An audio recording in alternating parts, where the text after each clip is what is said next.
Lord, we want to teach them your word. A sì bẹ̀bẹ̀ pé kí ọ̀rọ̀ rẹ kó yé wọn. And we are praying that you give them Ní understanding. orúkọ Jésù Kristi In Olúwa. Jesus' name. Arákùnrin àti arábìnrin. My brother and sisters, A fẹ́ sọ ọ̀rọ̀ Ọlọ́run. we want to talk to you about the word of A fẹ́ God, sọ ohun tí ó ń bọ̀ wá ṣẹlẹ̀. about what is coming very soon. A fẹ́ ọ lè ti gbọ́ nípa ìtàn yìí díẹ̀ sí. Maybe you have heard about what we want to tell you, Ṣùgbọ́n a fẹ́ tún sọ lẹ́ẹ̀kan sí fún ẹ. but we want to elaborate A fẹ́ sọ further. láti ìwé Genesis In the book of Genesis, orí kejì. chapter 2, A rí kà níbẹ̀ pé. there we find that, lẹ́yìn tí Ọlọ́run dá ayé yìí ní ọjọ́ mẹ́fà. that after God has created the earth in 6 days, Ọlọ́run sinmi ní ọjọ́ He kejì. rested on the seventh day. Eléyìí ni a rí ní ẹsẹ̀ ìkejì àti ìkẹta. This is in verses 2 and 3 Genesis orí kejì ẹsẹ̀ kejì. of Genesis chapter Sí ní ọjọ́ 2. keje. On the seventh day, Ọlọ́run sì parí iṣẹ́ rẹ̀ tí ó God ti ṣe. ended His work which He Ó has sì made, sinmi ní ijọ́ keje. and He rested in the Kúrò seventh nínú iṣẹ́ day rẹ̀ gbogbo tí ó ti from ṣe. all His work which He has Ọlọ́run made. sì bù sí ijọ́ keje. And God blessed Ó the sì yà á seventh sí day mímọ́. and sanctified it, Nítorí pé because nínú rẹ̀ ni ó sinmi. that in it He had Kúrò nínú rested iṣẹ́ from rẹ̀ all His gbogbo tí ó work ti bẹ̀ sí which ṣe. God created and made. Ọlọ́run tí wàá fi hàn wá nísìnyí. God has made known unto Gẹ́gẹ́ us bí ọ̀rọ̀ Ọlọ́run máa ń wá sí àwọn èèyàn rẹ̀ nípa ìfihàn ni. by revelation Pé ọjọ́ mẹ́fà tí a fi dá ayé yẹn. that those 6 days in which God created the earth Ó ń ṣe àpẹẹrẹ pé signifies Ọlọ́run fún àwa ẹ̀dá alààyè ní ọjọ́ ẹgbẹ̀rún mẹ́fà ọdún. that God has given unto man 6,000 years. Ìyẹn ni pé ẹgbẹ̀rún mẹ́fà ọdún ni Ọlọ́run fún àwa ènìyàn láti máa ṣàkóso ayé ìtìkára That is, wa. God has given unto man 6,000 years to rule the earth by themselves. Gbogbo ìjọba tó mọ̀ tó wà lórí ilẹ̀ ayé gbogbo wọ̀nyí. All of the kingdoms and governments that is on the earth Láti bẹ̀rẹ̀ today, wá ni wọ́n ti ń jọba ara wọn, ìkan á jọba ìkan á tún kúrò lórí oyè. they've been established for thousands of years. Ní ìgbẹ̀yìn ẹgbẹ̀rún mẹ́fà ìṣẹ́. In the end of these 6,000 Ọlọ́run sọ pé òun years, yóò sinmi. the Bible says God is going to Kí ni ń rest. jẹ́ bẹ́ẹ̀? Kí ni ń jẹ́ pé ìsinmi? What does this rest signify? Wà ní kí ni Ọlọ́run ń ṣe ní ìsìn pàpà? You might say to yourself, what is He doing right Bí now? Jésù sọ pé bàbá mi ń ṣiṣẹ́ èmi sì ń ṣiṣẹ́ síbẹ̀. Jesus clearly states that my Father keeps on working, and so I'm working also. Ìyẹn ni pé gbogbo That is, àdúrà tí ó ń tà ń gbà wọ̀nyí. all of the prayer that we are praying unto Gbogbo God, wàhálà tó wà lórí ilẹ̀ ayé wọ̀nyí. all of the problems that are upon the earth today, Eléyìí ń jẹ́ k'Ọlọ́run tíbẹ̀ máa ṣiṣẹ́ sí i. still makes God to work. Ọlọ́run ń ṣiṣẹ́ nígbà tó bá ń gbọ́ àdúrà wa. When He's answering our prayers, He's Èmi working. lágbájá ń ṣe aláìsí eléyìí tàmídùúkù àti gbogbo wọ̀nyẹn iṣẹ́ ló ń fà fọlọ́run. All those kinds of prayers and requests from man makes God work. Gbogbo wàhálà tó wà lórí ilẹ̀ ayé yìí. Problems that are on the Tí earth èṣù ń fà sórí ilẹ̀ ayé are sẹ́. caused by the devil. Ọlọ́run ló ń jẹ́ k'Ọlọ́run túbọ̀ máa ṣiṣẹ́ sí i.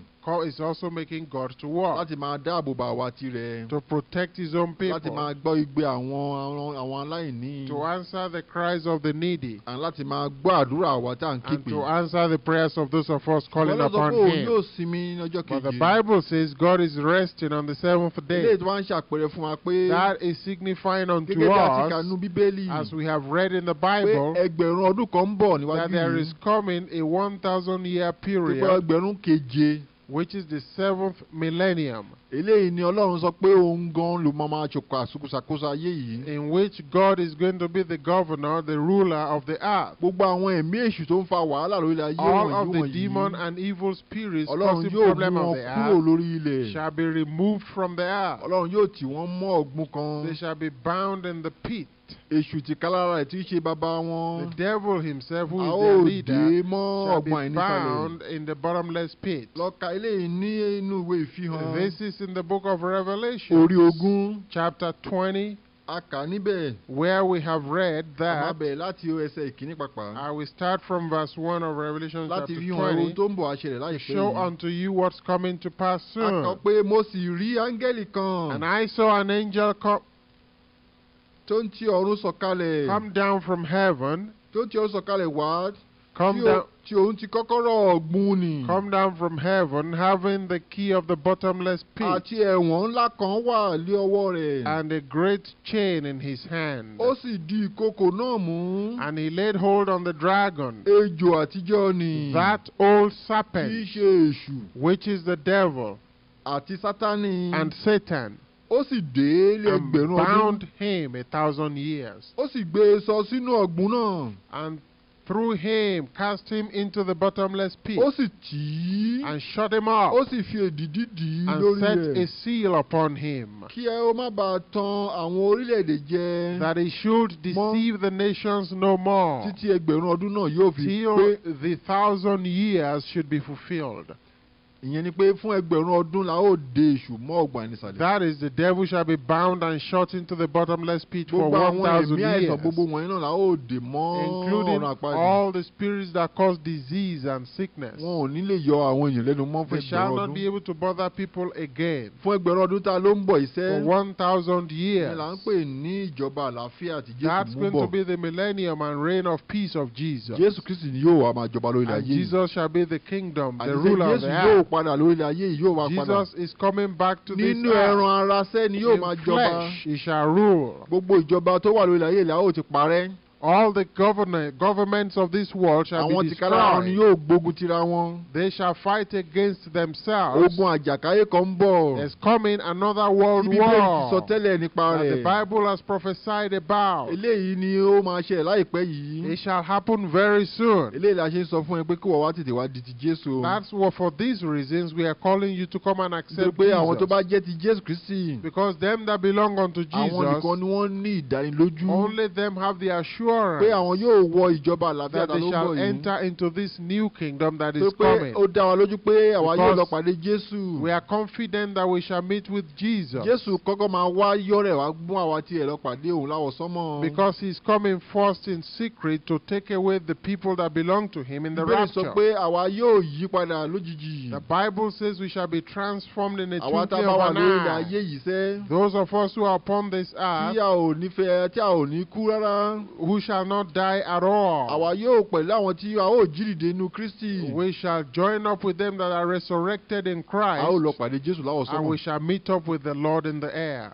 Nígbà tí eléyìí bá wá ṣẹlẹ̀, After this has happened, lẹ́yìn tí èyí bá ṣẹlẹ̀, after this, àwọn orílẹ̀ ayé yóò sì máa wọ́n sì máa tẹ̀síwájú lórí ilẹ̀ ayé wọn yìí o.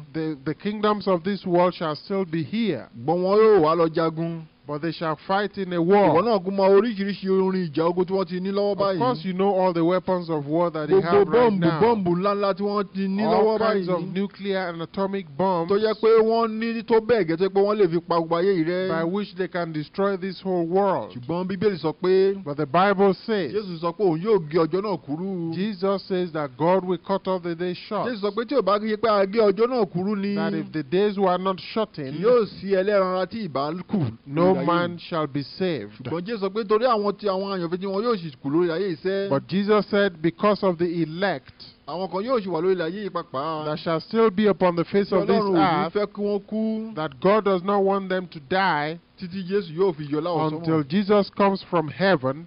Àwọn nítorí tiwọn ni Jésù yóò ṣe dá Because ìjà náà of dúró. these people, Jesus will stop the Ṣùgbọ́n gbà tá a fighting. bá dá ìjà náà dúró. But after he stopped the fight, Àwọn tó máa kú lórí ayé àwọn èèyàn ráńpẹ́ péré the ló máa kú. people that will remain on the earth will be Wọn a ò ní small pọ̀ mọ́, wọn ò ní minority. pọ̀ rárá o. There won't be just be a fraction of the Ayé whole yìí bá population of ti the pa wọn earth. àti para wọn rẹ́ tán. Most people will have died in the wars. Nítorí pé ìgbà tí wọ́n bá yin gbogbo bọ́ọ̀bù ńláńlá Because wọ̀nyẹn. after firing the atomic bombs, Èéfín bọ́ọ̀bù yẹn gan ló máa ń ká gbogbo orílẹ̀-èdè. all of the fumes that are coming from this will spread to the earth, all Yóò- over the earth. Yóò máa fa gbogbo àjàkálẹ̀ àrùn lórí And it shall ilẹ̀. cause all kinds of diseases. Èyí náà ti mọ ètò ìṣẹ̀lẹ̀ ní ìgbà ogun àjàkáyé kejì. I'm sure some of you remember what happened during the Second Ṣùgbọ́n World èyí tó ń War. bọ̀ wá ṣe àjàkáyé But kẹta the yìí yóò one le. that is coming, this Third World War, shall be great. Ṣùgbọ́n ilé ìgan kọ́ la kọ́kọ́ fẹ́ sọ nípa rẹ̀ àkọ́ àfẹ́ sọ ilé yìí rárá. That's not our subject in A this fẹ́ sọ pé message. lẹ́yìn eléyìí gbogbo báyìí bá ṣẹlẹ̀. We would like to tell you that after this whole war, Ìjọba àlàáfíà yẹn yóò wá there sọ̀kalẹ̀. is coming a reign of peace on the Ṣùgbọ́n earth. nínú ìwé ìfihàn orí ogún yẹn. In the book of Revelation A chapter sọ 20, pé it is written èṣù tó ń tan orílẹ̀-èdè ayé gbogbo jẹ that the wọ̀nyí. devil, who's the deceiver of the whole world, Áńgẹ́lì kan yóò de èṣù náà. an angel of God will bind him Yóò sì lọ gbé èṣù ní sínú ọ̀gbun àìnísàlẹ̀ yẹn. and cast him into the bottomless Gbogbo pit. àwọn ẹ̀mí èṣù tó ń fa àìsàn wọ̀nyẹn And náà. all of these evil spirits Ni a ó causing mú kúrò lórí diseases ilẹ̀ ayé yìí. yìí. will be taken away from the face of the ìdí ẹ̀ earth. tí Bíbélì sọ pé Ọlọ́run yóò sinmi nìyẹn. That's why the Bible says God is going to rest. tó pé ìgbà tí ò bá sí àìsàn mọ́ lórí ilẹ̀ ayé yìí. Because when there is no more sickness on tí ò the sí earth, wàhálà ikú àti ọ̀fọ̀ mọ́. and there is no death and sorrow, ìgbà yẹn Ọlọ́run yóò sinmi. then God shall ohun rest. tí Ọlọ́run ń pè ní ìsinmi nìyẹn. This is God's own rest. àwa ènìyàn tó wà lórí ilẹ̀ nígbà náà yóò sinmi pàápàá. And even those of us who are on the earth shall rest. tó pé ọ̀pọ̀lọpọ̀ ohun tí Bíbélì ṣèlérí rẹ̀. Because many things that God promised, pé àwọn ẹranko pàápàá yóò sinmi. that even the animal kingdom will rest. àwọn ẹranko wọn yóò ní máa para wọn jẹ mọ́. They will not kill or destroy, eat pé themselves kìnìún ò anymore. ní máa pa ewúrẹ́ jẹ mọ́. The lion will not eat the goat pé anymore. àwọn gbogbo àwọn màálù gan yóò máa bá ọmọ kìnìún jẹ pọ̀. And the young calf will walk with the young lion in the gbogbo wọ̀nyí bush. ni ìlérí Ọlọ́run. These are the promises of eléyìí ni God. Ọlọ́run pè ní ìsinmi. This is the rest that God is talking about. nígbà náà àwọn àyàn tá a bá wọ inú ìjọba yìí And those men that enter into that kingdom at that time, àlàáfíà àti ìsinmi ni yóò wà fáwọn they shall náà. experience a time of peace and calmness. ọ̀rọ̀ pé mi ò ríṣẹ́ ṣe ò ní sí. There won't be the problem of, oh, I don't have a job. pé Ọlọ́run yóò pèsè iṣẹ́ fún gbogbo Because ènìyàn. God will provide for all men. oníkàlùkù yóò sì ní ìfọ̀kànbalẹ̀ àti ìtẹ́lọ́rùn. Every person will have satisfaction and peace. lọ ka ìwé wòlíì Àìsáyà. You can read this in the book of Isaiah, orí kẹtàdínláàádọ́rin.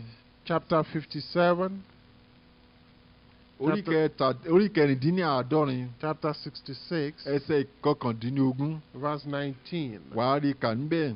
You can read it pé from there, nígbà tí ogun yìí bá parí pàpà àwọn èèyàn yóò sì tún yèbọ̀ àwọn kan yóò yèbọ̀. that there will be survivors of this third world war. ṣùgbọ́n mi ò fẹ́ kó rò pé má rò pé ìyẹn ni wọ́n máa jà dúró. But you should not aspire to ó yẹ that. kí wọ́n máa jà pé kí wọ́n lè pẹ̀ láwọn tí yóò lọ pàdé Jésù You should aspire to be one of those that will meet with Jesus in the tó air. pé ohun tó ń bọ̀ wá ṣẹlẹ̀ ó le jù Because kan tí that which is a sọ yìí. coming is a terrible mess. ogun àjàkátà ló ń bọ̀ yóò This kó máa lé world kókó. war is going to be terrible. ṣùgbọ́n à ń fẹ́ kọ́ka kó ọmọ nípa ìjọba tó máa ṣẹlẹ̀ lẹ́yìn But ogun ìbá ti I want parí. you to know about the kingdom that is going to happen after that tó war. pé láti ìsìn ló ti lè múra sílẹ̀ bóyá ó fẹ́ wọ̀jọba yìí. From now, you can prepare and decide if you want to enter into that ẹni tó o kingdom. bá tẹ̀lé láyé yìí ló máa mú Whoever ẹni you ìjọba follow náà. in this world will determine where you are tó o bá going in tẹ̀lé the end. Jésù Kristi If you follow ó Jesus, dá ẹ lójú pé wàá wọ̀jọba I Ọlọ́run. have the confidence that you are going into the kingdom of ìgbà yẹn ló God. ní ìdánilójú pé wàá nípinnu ìsinmi tó ń bọ̀ yìí. Then you have the confidence that you are going to be a part of that rest that is to come. ṣùgbọ́n tó o bá tẹ̀lé Jésù But if you do not follow tó sọ Jesus, pé ẹ̀sìn tìrẹ ló máa tẹ̀lé and you say you're going to follow your own religion, kò sí ìdánilójú fún ẹ o. there is no assurance for you. mo fẹ́ kó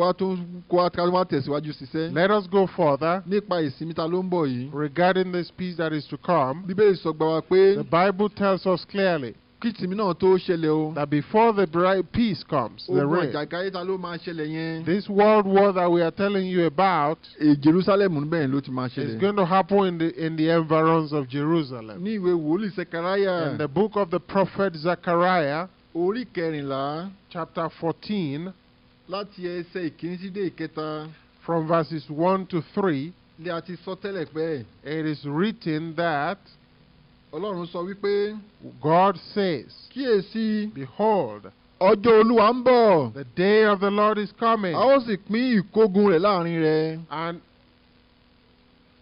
a ó sì pín ìkógun rẹ̀ láàrin rẹ̀. the boundaries shall be set, nítorí èmi yóò kó gbogbo orílẹ̀-èdè jọ because I will gather all the nations sí Jerúsálẹ́mù unto Jerusalem fún ogun. for a war, a ó sì kó ìlú náà. and the city a ó sì kó ìlú náà. and the city a ó sì kó àwọn ilé. and all the people, a ó sì bá àwọn obìnrin jẹ́. and the women shall be ravished, ààbọ̀ ìlú náà yóò sì lọ sí and ìgbèkùn. half of the city shall go into captivity, a kì yóò sì ké ìyókù àwọn ènìyàn náà kúrò ní ìlú náà. and the rest of the people shall not be allowed to stay in the ní ẹsẹ̀ city. kẹta rẹ̀. In verse 3, nígbà náà ni Olúwa yóò jáde lọ. the Lord shall go out, yóò sì bá àwọn orílẹ̀-èdè wọn níjà. and he shall fight against the nations, gẹ́gẹ́ bí ti jà ní ọjọ́ ogun. that as in the day of war. eléyìí ni pé Ọlọ́run ti kára rẹ̀ yóò wá gbèjà Jerusalem. That is, God shall fight for Jerusalem. Gbọ́n kí ó tó di pé Ọlọ́run sọ̀kalẹ̀ láti gbèjà Jerusalem yẹn. But before God comes down to fight for Ọlọ́run sọ pé òun yóò Jerusalem, gba gbogbo orílẹ̀-èdè ayé jọ, wọn yóò wá sí Jerusalem láti jagun. He says He will gather all the nations of the earth to fight in Eléyìí ni ogun Jerusalem. àjàkálẹ̀ ta ló ń bọ̀. This is the world war that is going to come soon. Bíbélì bá ti sọ nǹkan yóò rí bẹ́ẹ̀. As the Bible says, so shall it be. Gbogbo nǹkan tí Bíbélì bá sọ ló máa ń rí bẹ́ẹ̀. Because the word of God will never fail. Ìta sọ pé Ọlọ́run máa fomi payé rẹ́, Noah sọ fún wọn títí. When Noah prophesied that God will destroy the world with rain, àwọn èèyàn lè máa fẹnu rẹ́rìn-ín kó máa ṣe fẹ́ people were laughing and laughing. Ṣùgbọ́n ó ṣẹlẹ̀ o. But it happened. Má sọ pé báwo la ṣe mọ̀, Bíbélì sọ pé ó ṣẹlẹ̀ o. The Bible clearly says that it àwọn happened. ọlọ́mọ ìjìnlẹ̀ gan tún ti wá ń wádìí, wọ́n ti rí i pé lóòótọ́ ni ohun kan bẹ́ẹ̀ ṣẹlẹ̀ nígbà Even the kan. scientists have actually found that did Pé happen. omi bu ayé, omi pa That ayé there was nígbà a náà. time when water covered the Mo earth. fẹ́ kó mọ̀ wọ́n bá nísìnyí pàpà pé I want you to know ọkọ̀ Noah náà that even Noah's ark, tí Bíbélì sọ pé that the Bible pé describes, nígbà tí ó sọ̀kalẹ̀ ní ìgbà tí omi náà kúrò lórí ilẹ̀ that ayé, after the rain has stopped, pé ọkọ̀ Noah náà gúnlẹ̀ sí orí òkè kan. that Noah's ark rested upon a Orí òkè mountain, tá à ń pè ní the Mount Arafat. of Ararat. Ṣùgbọ́n Bíbélì sọ pé The Bible says ọkọ̀ náà wà lórí òkè náà. that mount is on top of that Ǹjẹ́ o place. mọ̀ pé àwọn ọlọ́mọ̀jìnlẹ̀ ti bẹ̀rẹ̀ sí ní lọ wá òkè Do Ararat you náà? realize that the scientists are looking for that mountain? A ti ẹ̀ ń gbọ́ pé wọ́n ti rí ọkọ̀ náà. And there are reports that they have actually Pé found wọ́n sì the ark. rí èékú ọkọ̀ náà. They are ìtókù seeing the rẹ̀. remnants of the ark, Tí wọ́n fi mọ̀ pé ọkọ̀ ojú omi ní ọkọ̀ whereby yìí. they know that this But- was actually a ship. Wọ́n dẹ̀ mọ̀ pé ọkọ̀ ojú omi tó máa gbé lórí òkè ńlá. And they know one that was residing upon a high Òun láti mountain jẹ́ ọkọ̀ Noah yẹn náà. must be Noah's ark.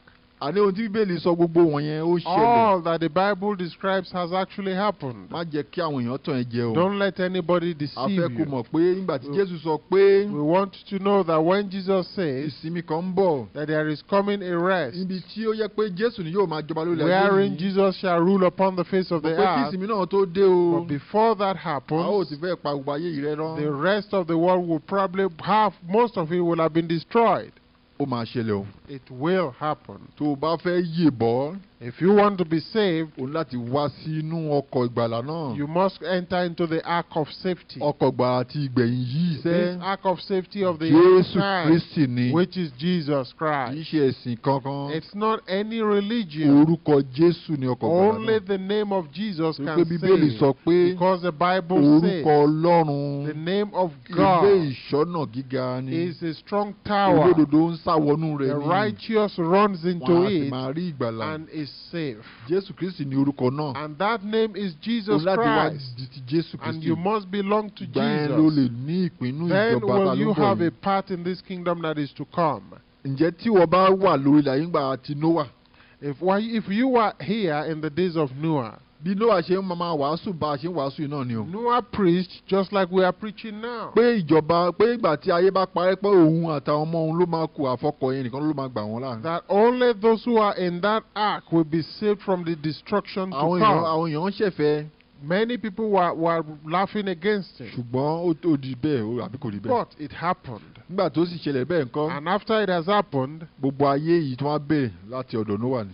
the world started again from Bẹ́ẹ̀ Noah gẹ́gẹ́ là ń and sọ his yìí family. o. So in like manner we are Ayé telling tí òun you rí tó that pọ̀ this tí òun pọ̀ world jà that ti you rẹ̀ see today ìṣẹ́, with many people a máa parẹ́ o. shall be destroyed. Àwọn tí a máa gbàlà, And those that shall be saved àwọn tó bá wà are nínú Jésù nìkan ni. only those who are in Christ Jesus. Nígbà tí a bá gbà wá là tán, And after we have been àwa la saved, máa tún wá sọ̀kalẹ̀ sórí ilẹ̀ ayé yìí then we shall return to this láti máa earth jọba lórí ilẹ̀ yìí. to rule over this Gẹ́gẹ́ earth. bí Nóà ṣe sọ̀kalẹ̀ kúrò nínú ọkọ̀ náà níjọ́ As náà. Noah came down from the ark that day, Bẹ́ẹ̀ gẹ́gẹ́ ni àwa tá a bá Jésù lọ yóò wá padà. so shall we who went with Jesus return Àwa yóò tún máa jọba lórí ilẹ̀ ayé yìí. and rule upon this earth. Àwọn Bíbélì sọ pé fún ẹgbẹ̀rún ọdún kan, For 1,000 years ìsinmi yóò wà lórí ilẹ̀ ayé yìí. there shall be peace upon the Eléyìí earth. ni à ń sọ fún wa That's what we are telling you nípa ìsinmi tó ń bọ̀ yìí. regarding the peace that is to come. Ìyẹn ni ọjọ́ keje tọ́lọ́run That ṣàpẹẹrẹ is fún wa. the seventh day Ọlọ́run sọ that pé was òun sinmi ní signified ọjọ́ by keje. God, in which he rested. Ìgbà náà sì súnmọ́ ilé tán báyìí. That time is coming Nítorí pé soon. ẹgbẹ̀rún mẹ́fà tí a fún àwa ọmọ ẹ̀dá lórí ilẹ̀ ayé yìí ti Because fẹ́ the parí. 6,000 years given unto man upon the earth is almost ending. Wọ́n náà wo ọdún wo la wà 1989 la wà yìí. This is 1989. Ìyẹn ni pé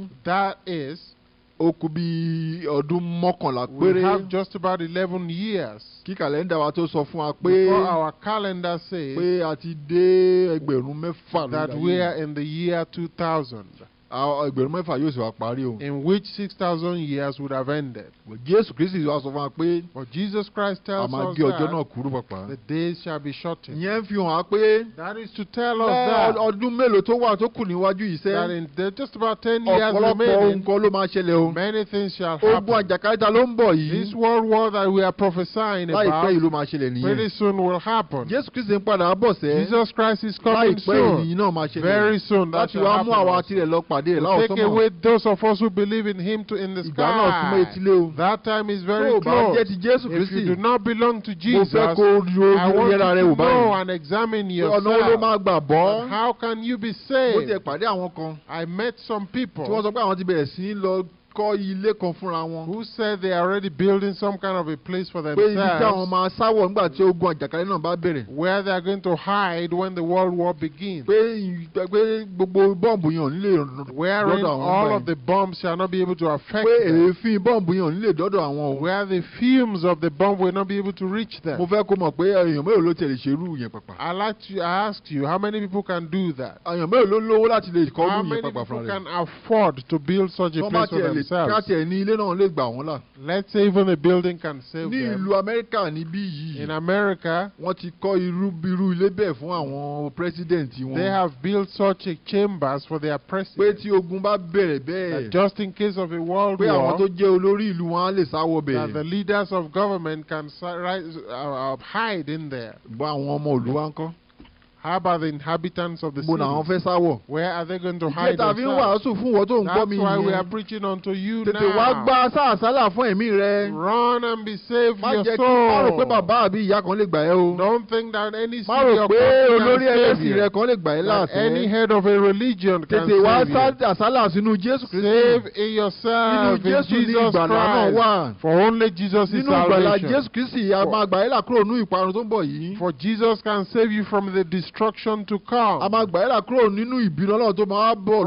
wrath of God that shall fall upon the face of this earth. Because before this war starts, the Bible tells us that the anger of God shall be poured upon this earth, where there will be famine. Look among yourself. You might even be saying that the famine is already starting now. And say we can't buy food like we used to. The money that I have, we used to purchase a lot of things. Can't do that anymore. The Bible says this is the beginning of sorrows. It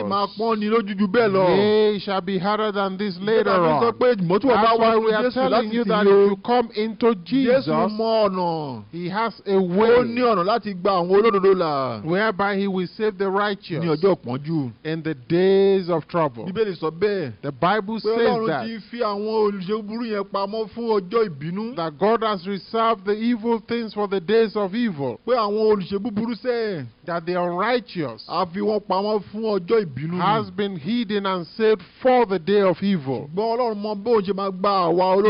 in those days of evil, God knows how to save the righteous. That's why He gave us a promise that those of us who belong to Jesus, they are the ones who are prepared. We will meet with the Lord in the air before all the great tribulation will start. But those who are not prepared, the Bible even says that there will be a sign given unto them that believe Jesus,